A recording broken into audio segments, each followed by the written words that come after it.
Congo Live Studio. Congo Live. Bonjour à tous nos internautes qui nous suivent à ce moment. Nous sommes sur www.congolive.net. Moi, c'est votre humble serviteur Timothée Vangwa. Et sur ce plateau, j'ai l'honneur de recevoir un homme politique, un Ivoirien que peut-être d'autres mondes ne connaissent pas, mais la communauté ivoirienne le connaît très très bien. Il s'appelle M. Eke, Ulrich Eke. Et avant de lui passer la parole, je me réfère une petite lecture de sa biographie parce qu'il est un invité spécial aujourd'hui. Alors, qui est M. Ulrich Eke? Je vais le lire sur mon portable parce que c'est juste un texte qu'on m'avait envoyé et j'aimerais que nous puissions le partager ensemble. Originaire de Jacquesville, né de Eke Tezebede et de Marcel Kouadio à la maternité de Port-Boué à Abidjan, Eke Ulrich est le benjamin d'une famille de 12 enfants. Très tôt, au sein de la famille, le jeune Ulrich s'illustre par son opiniâtre et sa détermination de se faire remarquer. Orienté au collège Saint-Exupéry de Port-Boué, où il continue de débrouiller sur le plan académique, notamment dans le matière scientifique. Ulrich continue sa formation politique, il s'intègre la Fédération estudiantine et scolaire de Côte d'Ivoire. Il occupe successivement les responsabilités de secrétaire adjoint à l'information, premier secrétaire général adjoint et secrétaire à l'organisation. Cet engagement dans ce syndicat de la défense des droits des étudiants permet à Ulrich de commencer à comprendre les réalités sociales de son pays qui commence à entrer dans une période de turbulence politique. Il devient président national du mouvement des nouveaux électeurs de Côte d'Ivoire et élu président national de la Fédération des mouvements de jeunesse en action du PDCI-RDA, tout en continuant de prodiguer ses précieux conseils à sa marraine en tant que conseiller technique et politique au sein de la mairie de Port-Boué. Il finit ainsi ses études secondaires avec obtention de son baccalauréat série D et au cours d'une année marquée néanmoins par une tragédie immense, la perte de sa mère bien-aimée.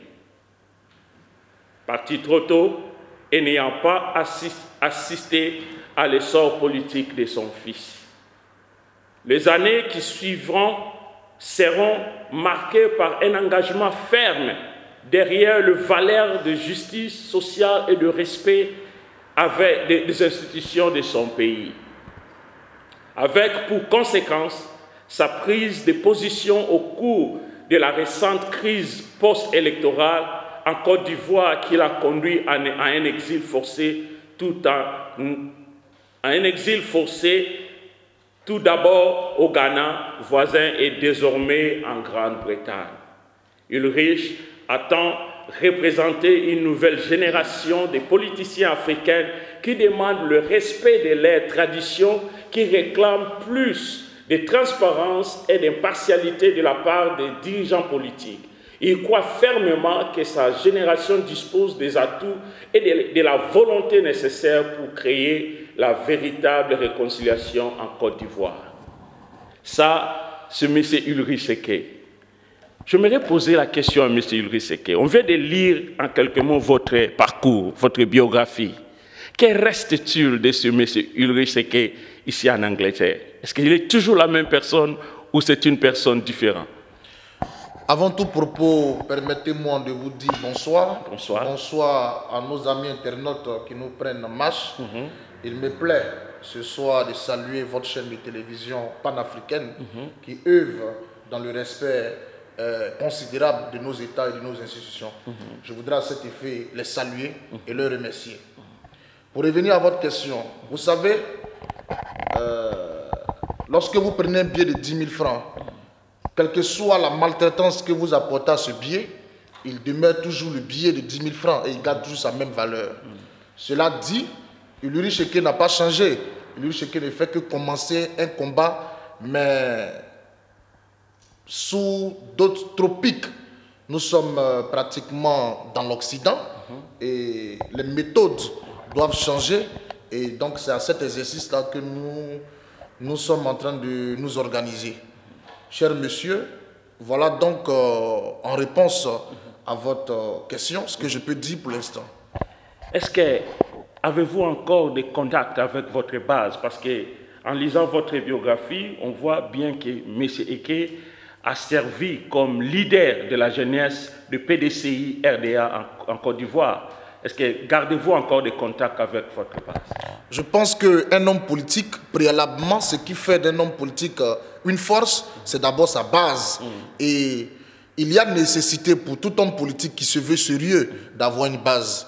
Cela dit, nous avons des bases, nous avons des éléments, nous avons des frères, nous avons des jeunes du PDCI-RDA qui sont à la disposition du PDCI-RDA, mais sinon à la disposition de la Côte d'Ivoire. Et nous sommes toujours en contact avec eux et ces jeunes-là sont toujours prêts à mener le combat pour la libération totale de la Côte d'Ivoire. Mais est-ce que vous êtes toujours président de la Ligue des jeunes de PDCI en Côte d'Ivoire? Je voudrais dire ceci. C'est vrai que apparemment, quand on parle du rassemblement des nouveaux majeurs et électeurs du PDCI-RDA, cela s'apparente à, j'allais dire, d'abord un nouveau majeur, c'est quoi? Un nouveau majeur, c'est celui qui vient d'avoir ses 18 ans révolus. Le nouvel électeur, c'est celui qui n'a jamais voté.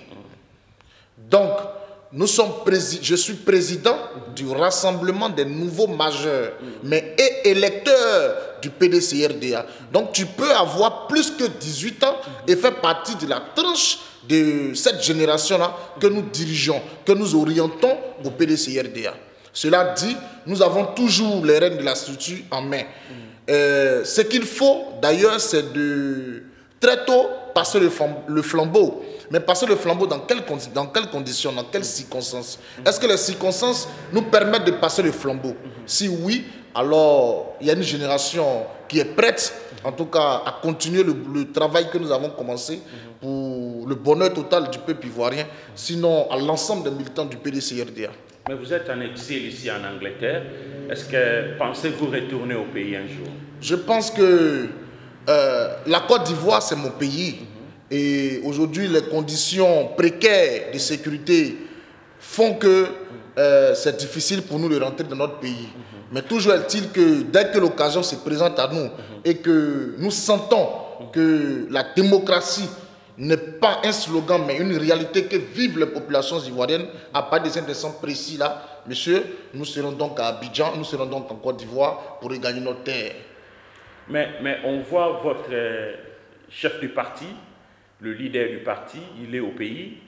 Et que craignez-vous? Parce que lui, il est au pays, il signe même des pactes, il travaille avec l'actuel président, il n'est pas intimidé. Mais vous, ces membres, que craignez-vous de retourner au pays, par exemple? Pourquoi? Qu'est-ce qui ne va pas? Écoutez, cher monsieur, c'est vraiment dommage. Et je vous dis merci d'aborder cette question. Parce que, tenez-vous bien, en 2010, pour faire juste un petit rappel, là, lors des élections présidentielles de 2010 en Côte d'Ivoire, au second tour des élections présidentielles, là, nous avons appelé les jeunes du PDCI-RDA à voter M. Gbagbo Laurent, qui malheureusement est aujourd'hui emprisonné à la CPI. Alors, nous, aujourd'hui, quand vous regardez un peu l'actualité politique en Côte d'Ivoire, M. Bédié, on a comme l'impression à monopoliser le PDCI-RDA pour sa cause personnelle. Et nous avons vu venir cela depuis 2010. Et j'allais dire qu'on a même eu tort d'avoir très tôt raison. Parce que aujourd'hui, M. Bédié parle de parti unifié avec le RDR. Et c'est ce qui nous a amené aujourd'hui. C'est-à-dire avoir tort d'avoir très tôt raison, nous a amené aujourd'hui en exil au Ghana. Parce que craignant notre sécurité, et nous connaissons les méthodes antipodales de ceux qui ont la gestion du pouvoir aujourd'hui. Et ce n'est pas normal qu'en tant que jeunes, la violence puisse primer. Nous n'avons pas été éduqués pour être des jeunes violents, comme M. Bédié l'est aujourd'hui. Excusez-moi de le dire, mais c'est la réalité. Vous voyez, donc nous étions obligés pour sauver notre vie de fuir, d'aller en exil au Ghana et ensuite nous retrouver aujourd'hui ici dans vos murs. Mais cela dit, ça n'empêche que nous continuons de mener le combat pour la libération totale de la Côte d'Ivoire. Alors, si M. Bédié aujourd'hui décide, vous savez, nous sommes partis à un congrès. Et le congrès a pris des résolutions, des dispositions. Et le congrès a décidé que le PDCRDA présente un candidat aux élections présidentielles de 2015. Mais, à notre grande surprise, à notre grand étonnement, le 17 septembre dernier, M. Bédié a pris une décision, j'allais dire suicidaire, une décision personnelle en soutenant M. Ouattara et en décidant même de faire disparaître le parti de feu, le président Félix Houphouët-Boigny, en qui nous nous reconnaissons jusqu'au jour d'aujourd'hui. Ce n'est pas normal. Et c'est cela que nous dénoncions depuis 2010. Et aujourd'hui, les militants du PDCRDA nous donnent raison. La jeunesse du PDCRDA nous donne raison. C'est pourquoi, cher monsieur, je pense que je profite de l'occasion de votre plateau pour interpeller nos jeunes. Parce qu'il y a urgence. Aujourd'hui, la Côte d'Ivoire est dans un état vraiment délétère. Il n'y a même pas de sécurité en Côte d'Ivoire. Et les Ivoiriens se regardent en chien de faïence. Ce n'est pas normal. Il faut qu'on passe à une nouvelle phase, qui est celle de la vraie démocratie. Et que la démocratie ne soit pas un slogan en Côte d'Ivoire, mais que la démocratie soit un comportement qui est dans notre comportement de toujours. Il faut que la démocratie se pratique. Voilà pourquoi je suis contre le fait que M. Bédié ait lancé cet appel suicidaire-là au parti de Félix Houphouët-Boigny. Je l'ai dit lors d'une émission télé ici à Londres. Je l'ai dit. J'ai dit que j'ai expliqué à M. Bédié comment le PDCRDA a été créé. Le PDCRDA a été créé de haute lutte. Ce n'est pas un parti à vendre, cher monsieur. Nous ne sommes pas, le parti de Félix Houphouët-Boigny n'est pas inscrit à la bourse régionale des valeurs mobilières de notre pays pour qu'il soit vendu. Le parti n'a pas été acheté non plus. Voilà, pour qu'on puisse le vendre. Donc, nous interpellons aujourd'hui M. Henri Konan Bédié sur sa démarche. Ce n'est pas une démarche qui vise à réunir les militants du PDCRDA. Ce n'est pas une démarche qui vise, si vous voulez, à créer la concorde, à créer la paix, comme le dit le PDCRDA. Mais lors des élections passées, l'une des promesses faites par le président Alassane Ouattara, c'était de réconcilier le peuple ivoirien. Est-ce que n'est-ce pas ça un geste de réconciliation quand deux partis puissants du pays se réconcilient pour une cause commune, qui veut dire le développement de la Côte d'Ivoire? Écoutez, cher monsieur, on se réconcilie quand il y a eu palabre.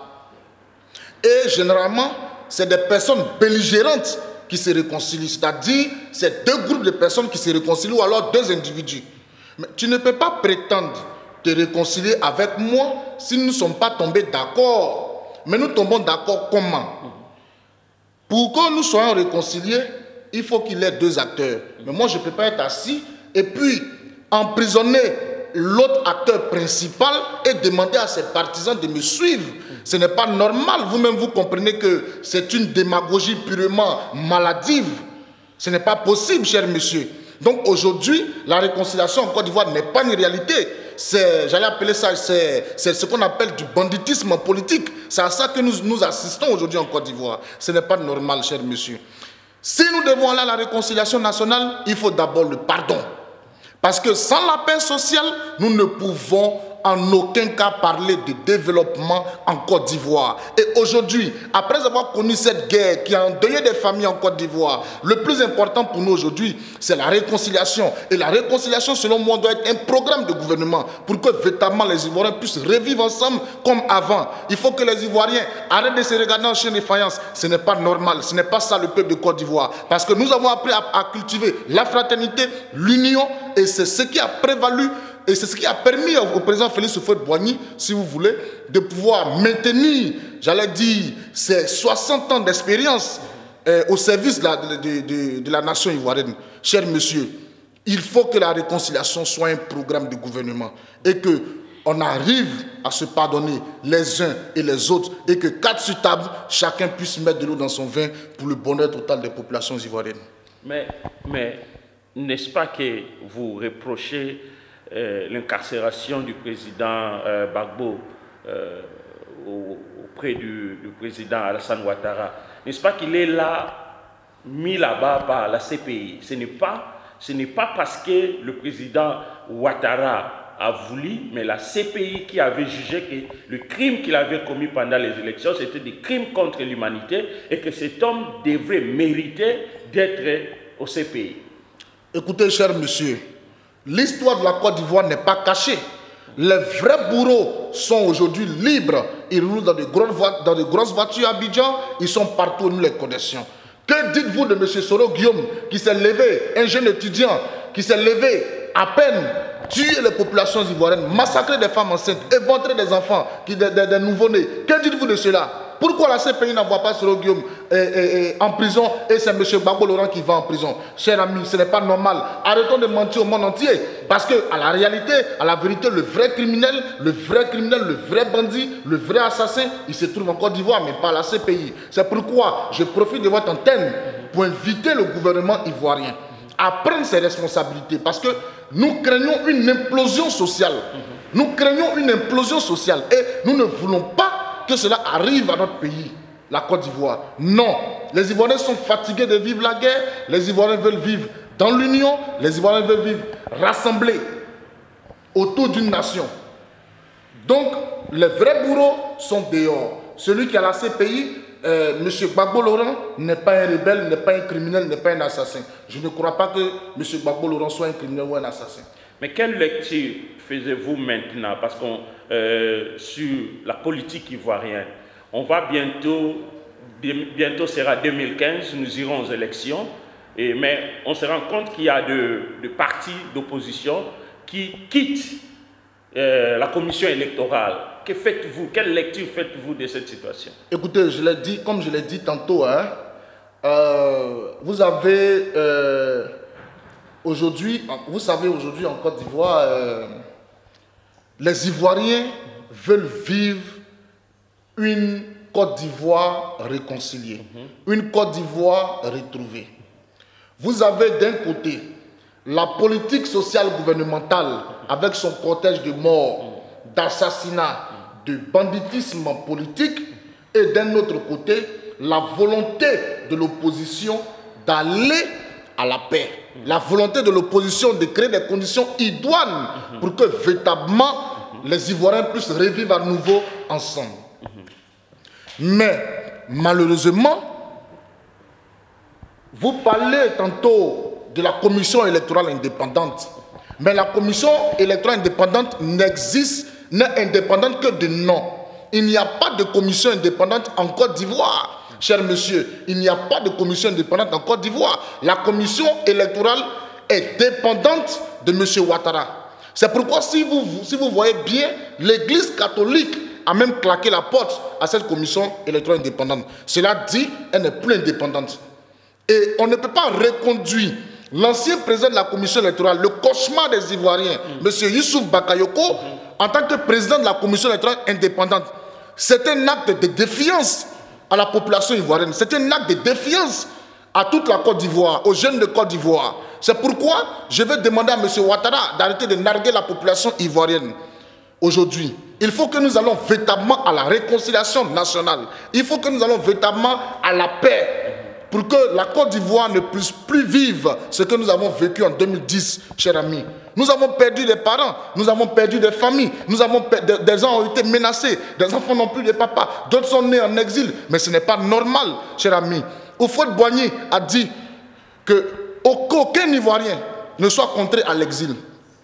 Qu'aucun Ivoirien ne soit contraint à l'exil, cher monsieur. Qu'aucun Ivoirien, et cela est dit dans la constitution ivoirienne, ce n'est pas normal. Nous appelons le gouvernement à prendre ses responsabilités vis-à-vis de tous ces problèmes importants qui minent la population ivoirienne.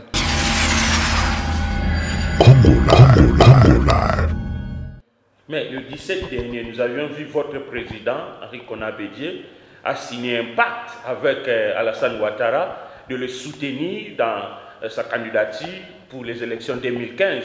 N'est-ce pas ça qu'il est aussi d'accord, votre président, il est aussi d'accord pour la nomination de M. Youssouf au poste de président de commission électorale? Vous comprenez, cher monsieur, l'idée d'exercer le pouvoir d'État est consubstantielle à l'existence des partis politiques. Et c'est, si vous voulez, la quintessence pédagogique qui fonde toute action politique. Il est donc illusoire de croire que la participation du PDCRDA aux élections présidentielles de 2015 est superfétatoire. C'est pourquoi nous devons nous lever maintenant. M. Henri Konan Bédié a pris une décision qui n'engage que lui, M. Bédié. Et nous l'avons dit en 2010, il le sait, nous lui avons dit. Voyant son plan macabre de vouloir tuer le parti du Houphouët-Boigny, depuis 2010, nous lui avons dit que la démarche qu'il empruntait là n'était pas conforme à la marche que nous sommes donnés. C'est pourquoi très tôt, si vous voyez, nous avons appelé les jeunes du PDCRDA à voter M. Laurent Gbagbo en 2010. Mais bien que n'étant pas du FPI ou alors du parti de M. Gbagbo Laurent, mais la réalité était en face de nous. Quelle est cette nouvelle amitié avec M. Ouattara qui hier nous a traités de tout et il a dit que je frapperai ce pouvoir moribond et il tombera comme un fruit mûr et il a frappé notre pouvoir par un coup d'état militaire et nous sommes tombés, chers amis. Quelle est cette nouvelle amitié si ce n'est des intérêts personnels? Nous ne sommes pas d'accord et nous crions haut et fort. Nous appelons les jeunes de Côte d'Ivoire, nous appelons les populations ivoiriennes à prendre les responsabilités face à l'histoire. 2015, les signes du temps sont favorables au PDCRDA. C'est pourquoi j'invite nos aînés, j'invite Georges Ognien, j'invite tous nos aînés du PDCRDA. Et si Amara, j'invite tous nos aînés du PDCRDA. Chers aînés, ouvrez les yeux et regardez. Ouvrez les yeux et regardez. Les signes du temps vous parlent. Oui, les signes du temps vous parlent. Vous devez vous lever comme un seul homme pour que 2015, le PDCRDA qui a créé la Côte d'Ivoire, qui a bâti la Côte d'Ivoire, qui a conduit la Côte d'Ivoire à l'indépendance, puisse reprendre le pouvoir d'État. C'est de ça qu'il s'agit. Et c'est de ça que nous avons besoin. Mais M. Louis, en vous entendant parler, j'ai l'impression que la division se trouve d'abord dans le parti PDCI.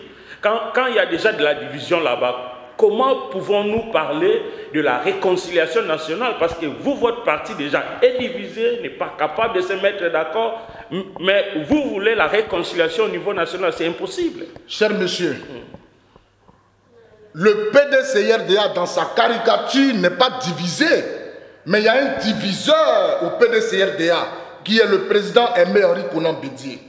Écoutez bien, cher monsieur. Nous, le président Houphouët-Boigny, à sa mort, a donné un parti au pouvoir à Henri Konan Bédié. 20 ans plus tard, nous sommes dans l'opposition. Je pense que nous devons faire un bilan. Nous devons faire une pause pour nous demander, mais qu'est-ce qui n'a pas marché? Pourquoi aujourd'hui c'est le PDCRDA qui doit soutenir le RDR, qui doit être à la remorque du RDR? Mais le RDR, s'ils aimaient tant bien le PDCI, pourquoi ils ne sont pas restés dans le PDCI? Parce qu'ils sont quittés du PDCRDA pour aller former le parti politique qu'on appelle le RDR. Mais pourquoi ne sont-ils pas restés? S'ils aiment tant le président Henri Konan Bédié, ou alors s'ils aiment tant le président Félix Houphouët-Boigny, s'ils aiment la Côte d'Ivoire, pourquoi ils ne sont pas restés aujourd'hui dans le PDCRDA et ils sont allés créer le parti politique? Ce n'est pas normal, chers amis. Je pense que nous devons passer à une autre phase. Tu ne peux pas faire ton temps et vouloir faire le temps des autres. Ce n'est pas normal. Ce n'est pas normal, cher ami.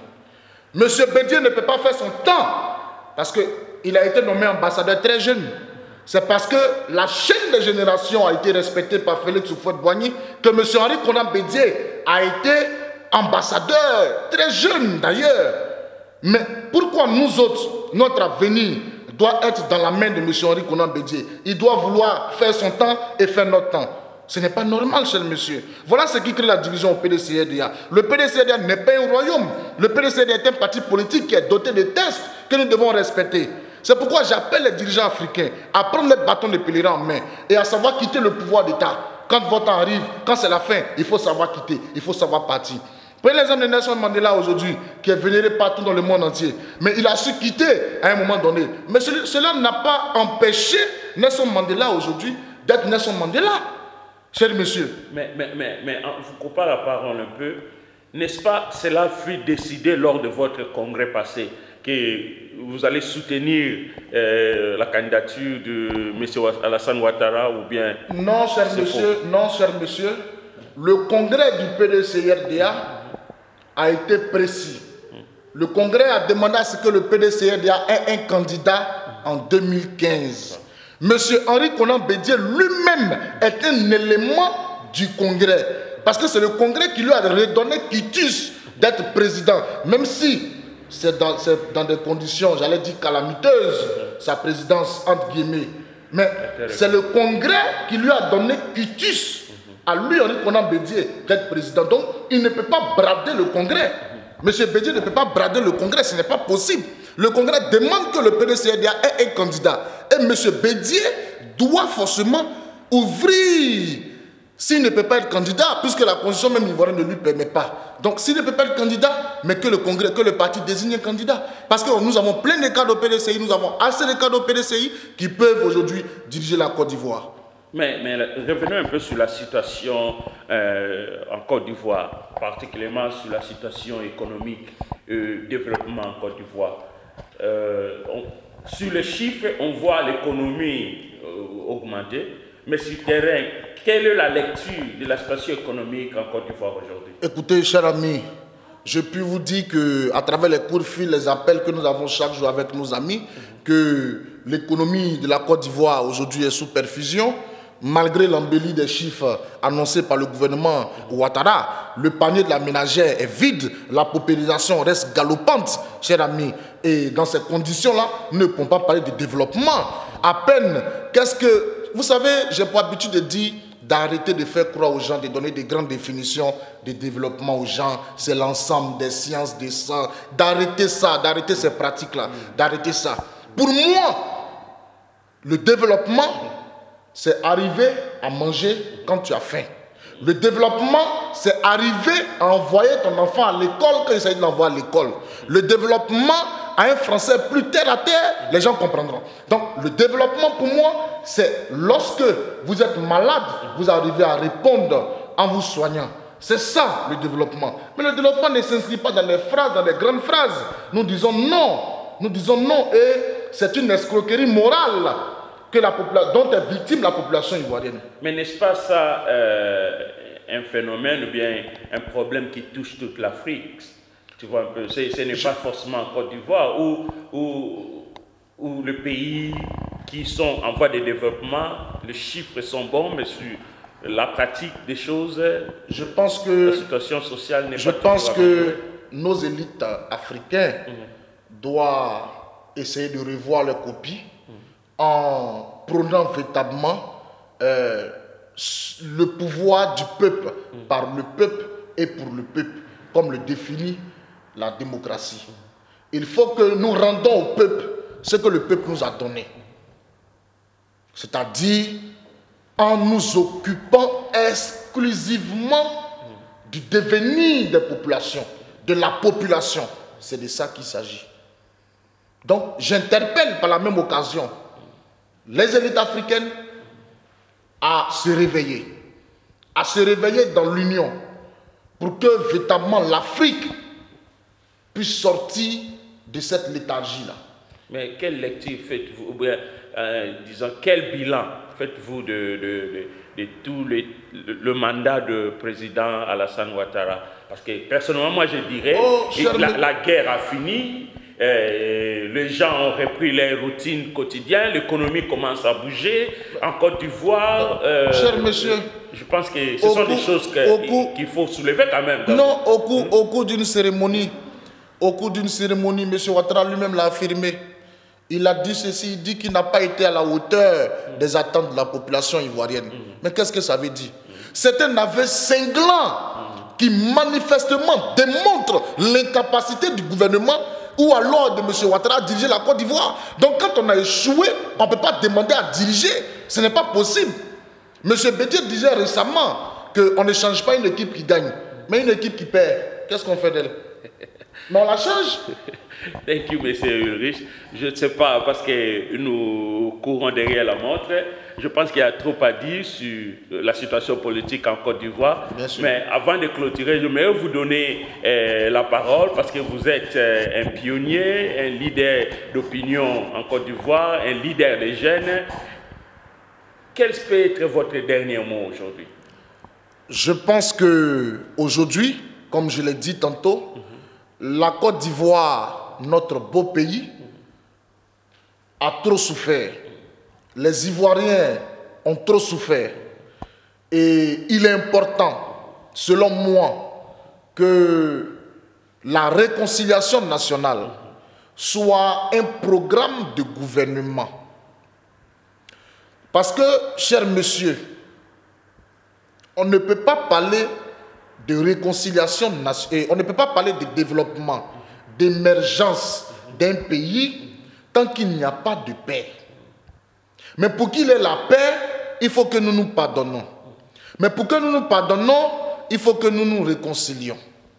Alors, cher monsieur, selon moi, de façon objective, il faut que la réconciliation soit une réalité en Côte d'Ivoire. Quitte au PDCRDA, notre parti politique, cher à notre cœur, nous l'invitons en 2015 à prendre ses responsabilités face à l'histoire. Il faut que le PDCRDA puisse avoir un candidat en 2015. Ne pas avoir de candidat, ça serait une injure aux militants du PDCRDA. C'est pourquoi j'invite l'ambassadeur Georges Wogné, oufouettiste non négociable, à prendre ses responsabilités face à l'histoire.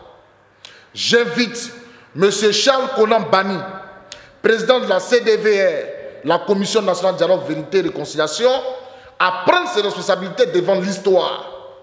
J'invite le diplomate de carrière, Essi Amara, à prendre ses responsabilités devant l'histoire. J'invite M.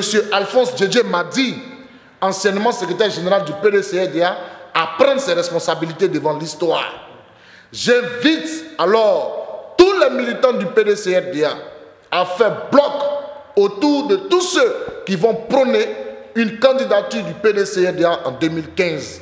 Je vais d'ailleurs saluer le courage remarqué et remarquable de notre né Kwadjo Konan Bertin, dit Kakabe, qui est le député de la commune de Port-Boué. Je voudrais profiter de votre antenne pour le saluer et saluer son combat. Je voudrais saluer tous nos amis PDCistes qui sont en exil, leur dire de ne pas perdre espoir, car l'espoir est permis. Nous sommes ensemble, nous allons continuer ce combat-là, mais de façon juste pour que véritablement la Côte d'Ivoire et l'ensemble des Ivoiriens, sinon toute l'Afrique entière, de par la Côte d'Ivoire, puissent bénéficier de leur autonomie et de leur indépendance. Chers amis, je vais vous dire merci et merci à votre équipe pour cette brillante interview que nous venons de finir. Que Dieu nous bénisse et à bientôt. Merci beaucoup, M. Ulrich Seké. Je pense que vous avez tous suivi la réaction à chaud de ces grands hommes politiques. Et si vous avez des commentaires à faire, n'hésitez pas de commenter sur son interview. Et si vous voulez répondre à ces grands hommes, contactez-nous. Nous vous donnerons la même opportunité qu'on lui a donnée pour que vous puissiez répondre. Et si vous avez des préoccupations, vous avez des idées à donner à propos de la situation politique et des élections prochaines en Côte d'Ivoire, n'hésitez pas de nous contacter. Moi, c'est votre humble serviteur, Timothée Vangwa, et la production technique, nous avions eu le privilège d'avoir M. Jimmy Simbamade, qui vous produit de belles qualités, de très bonnes qualités d'image. À bientôt, on va se revoir. Bye. Congo Live Studio. Congo Live.